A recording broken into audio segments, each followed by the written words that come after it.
మీకు ఒక బహుమానాన్ని దేవుడు ఇచ్చినాడు. గిఫ్ట్. నీ కూతురు నీకు గిఫ్ట్, బహుమానం. ఈ బహుమానాన్ని ప్రభు యొక్క పాదాల దగ్గర పెంచగలిగితే అనేక మందికి కుమార్తె దీవెనగా మారుతుంది. ఈ కుమార్తె అనేక మందికి అప్పిచ్చే దానిగా మారుతుంది. ఈ బిడ్డ ప్రార్థన చేస్తే జీవితాలు మారుతాయి. మరి చిన్నప్పటి నుంచి బిడ్డను ఇలాగే పెంచండి. చిన్నప్పటి నుంచి వాక్యం అనే పాలతో పెంచండి. ఈ శరీరానికి ఆహారం వస్తుంది, ఆత్మకు దేవుని వాక్యమైన ఆహారం పెట్టాలి. ప్రతిరోజు ఉదయాన్నే ఒక్క మాటైనా పలికించండి. ఉదయాన్నే లేవగానే మీరిచ్చే ఆస్తి ఆ బిడ్డకు, మీరిచ్చే ఆస్తి. నమ్మండి పిల్లలు, నేను అలాగే పెరిగాను, నా బిడ్డలు కూడా అలాగే పెంచాను.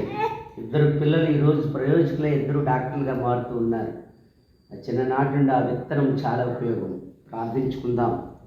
మహోన్నతుడా, మహాగణుడా, నీ వందనాలు. ఇదిగోనైనా చంటి బిడ్డ జీవితంలో ఒక నూతన కార్యము మీరు ప్రారంభిస్తూ ఉన్నారు అయ్యా. ఇప్పటి వరకు పాలతో పెరిగింది.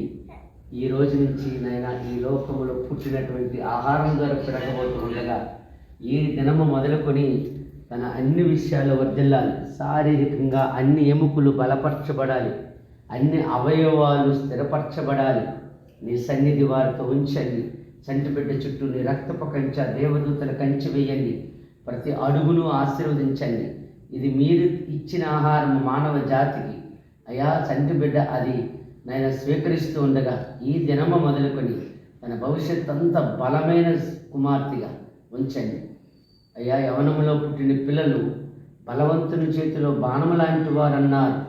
ఇదిగో నీ బలమును కుమార్తెకి ఇచ్చి నడిపించమని తండ్రి యొక్కయు కుమారుని యొక్కయు పరిశుద్ధాత్మ త్రియేకనామంలో ప్రార్థిస్తున్నాను తండ్రి.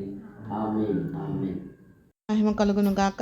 ఈ రోజు నుంచి మరి శారీరక ఆహారంతో పాటు ఆత్మీయ ఆహారము వాక్యమనే పాలతో, వాక్యమనే దేవుని మాటలతో నేర్పించేలాగా తల్లిదండ్రులకి దేవుడు జ్ఞానం ఇచ్చేలాగా మీ అందరిన ప్రార్థనలు జ్ఞాపకం చేసుకోండి. బిడ్డను బట్టి దేవుని మందిరంలో ఉంటే ఎంత ఆనందమో చూడండి, ఎంత చక్కగా సంతోషంగా దేవుని మహిమపరుస్తుంది, దేవుని గణపరుస్తుంది. మరి ఎవరో పెద్దవాళ్ళు చెప్పినట్టు చక్కగా కంజరు కొడుతుందండి.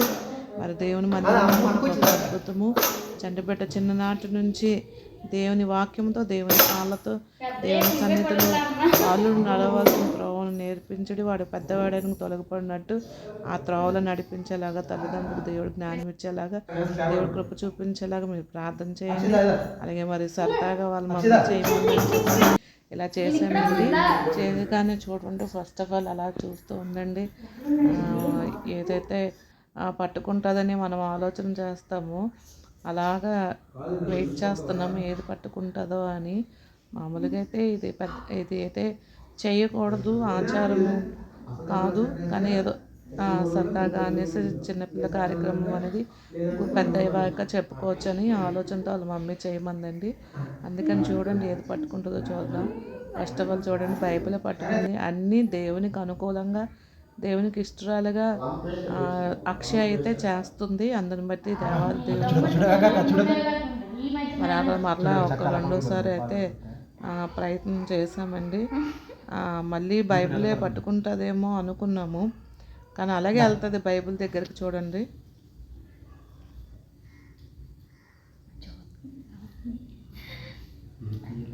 వెళ్తూ వెళ్తూ బైబిల్ దగ్గర నుంచి మళ్ళీ కంజరి దగ్గరికి వెళ్తుంది.